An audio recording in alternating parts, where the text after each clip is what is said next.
के सैनिकों की उतारी गई वर्दी, लाइन में खड़ा कर एक साथ मारी गोली। पाकिस्तान का बलूचिस्तान मुनीर की सेना के लिए जहन्नुम बनता जा रहा है। इस सूबे में विद्रोही इतने ताकतवर हैं कि पाकिस्तानी सेना की एक नहीं चल पा रही है। हालातों को मुनीर संभाल नहीं पा रहे हैं। शहबाज हाथ पर हाथ धरे बैठे हैं। अब तक हजारों पाकिस्तानी सैनिक मारे गए हैं, लेकिन पाकिस्तान कुछ भी नहीं कर पा रहा है और कर भी कैसे पाएगा, क्योंकि जब पाप का घड़ा भरता है तो सैलाब आता है और पाकिस्तान का पाप का घड़ा अब भर चुका है। नमस्कार, कैपिटल टीवी का खास शो कच्चा चिट्ठा देख रहे हैं आप। मैं हूं आपके साथ हर्ष भारद्वाज। हाल में ही विद्रोही समूह बलूच लिबरेशन आर्मी यानी बीएलए ने बलूचिस्तान के कई जिलों में हुए 8 हमलों की जिम्मेदारी ली है। इन हमलों में पाकिस्तानी सेना के कम से कम 8 सैनिकों की मौत हो गई है और दर्जनों वाहनों को काफी नुकसान हुआ है। हमलों में बड़ी संख्या में पाकिस्तानी सैनिक घायल भी हुए हैं, जिससे उनका हौसला अब टूटता जा रहा है। अब पाकिस्तानी सैनिक बलूचिस्तान में तैनाती से डर रहे हैं। वहीं सेना प्रमुख फील्ड मार्शल असीम मुनीर दुनिया में घूमकर बड़ी बड़ी डींगे हाँक रहे हैं, लेकिन बलूचिस्तान में पाकिस्तानी सैनिकों को किस तरीके से मारा जा रहा है उसकी तस्वीर सामने आ रही है। शनिवार को जारी एक बयान में बीएलए के प्रवक्ता जेएन बलूच ने कहा है कि उनके लड़ाकों ने पंजगूर, कच्ची, क्वेटा, जिवानी, खरान, बुलेदा और दलबंदीन में हमले किए हैं।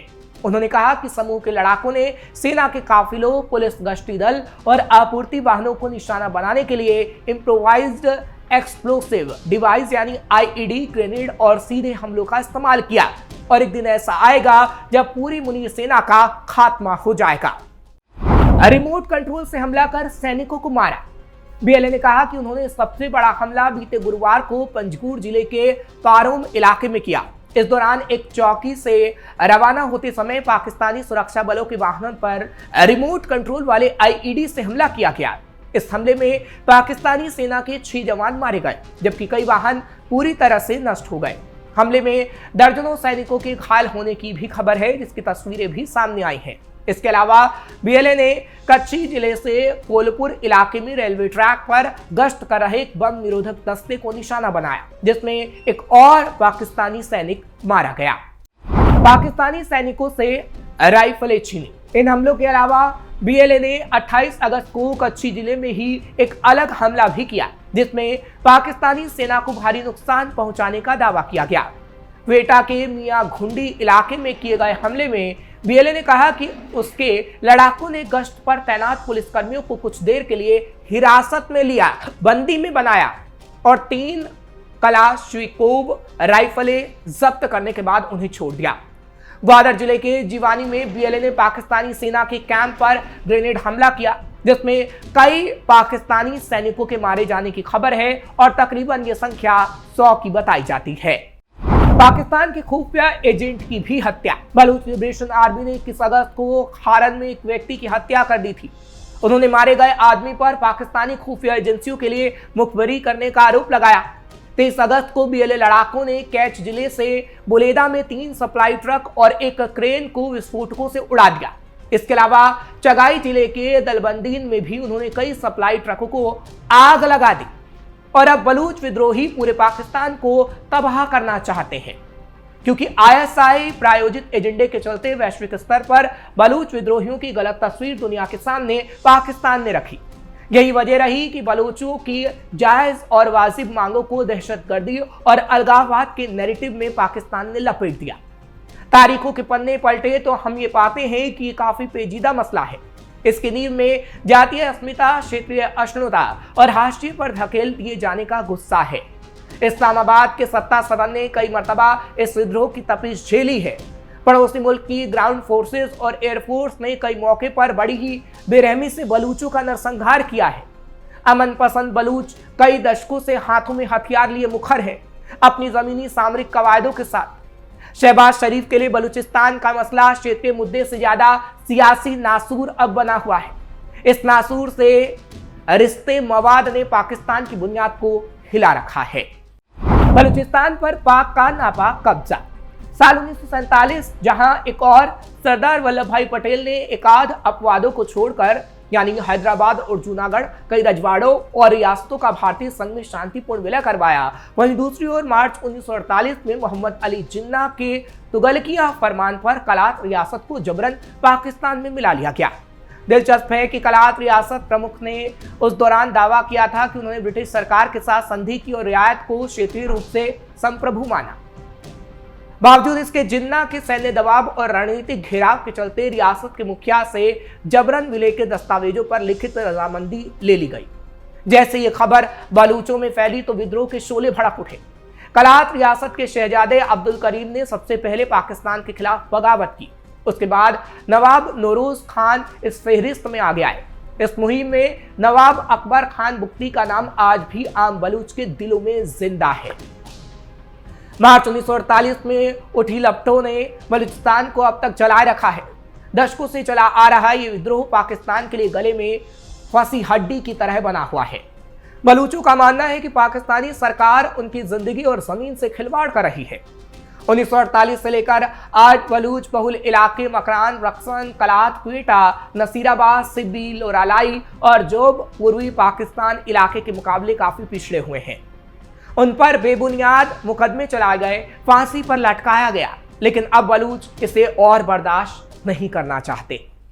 बलूचों के साथ किया गया अन्याय। 70 के दशक के उत्तरार्ध और पूर्वार्ध दोनों में बलूचों का विद्रोह अपने चरम पर रहा।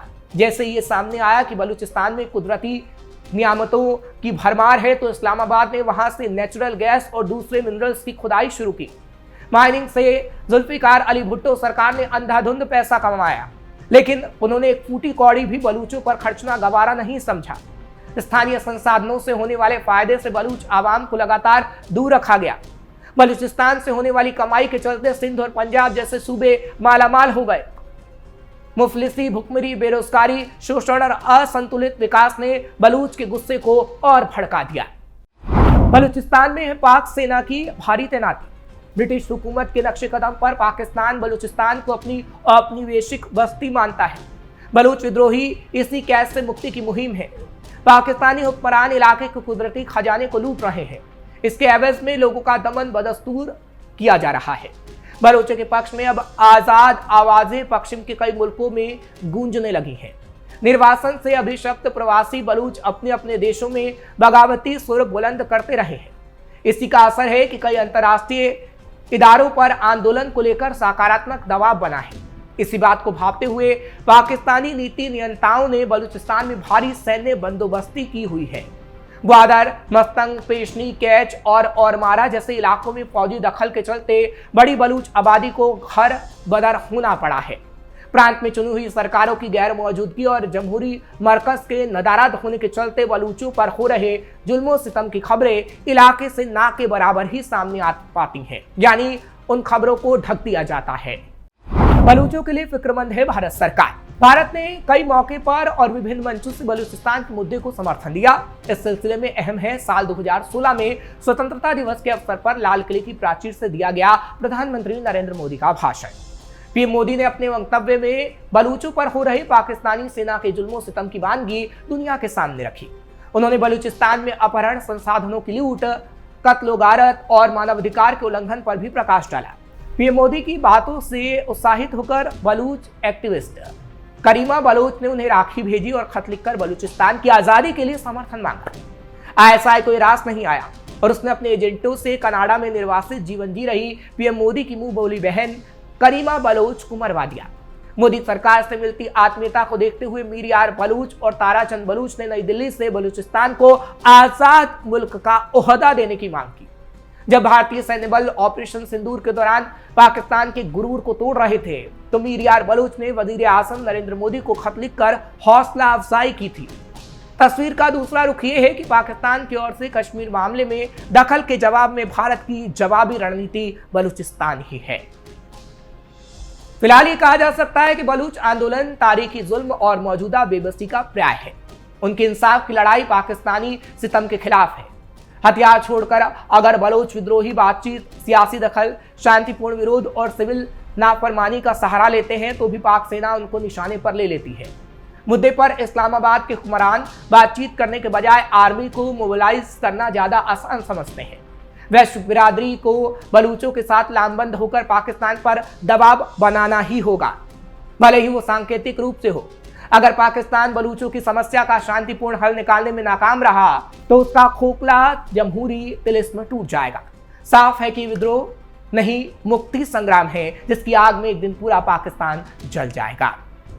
फिलहाल ये खबर आपको कैसी लगी कमेंट सेक्शन में जरूर बताइएगा। खबर को लाइक शेयर करें, कैपिटल टीवी को सब्सक्राइब करना मत भूलिएगा।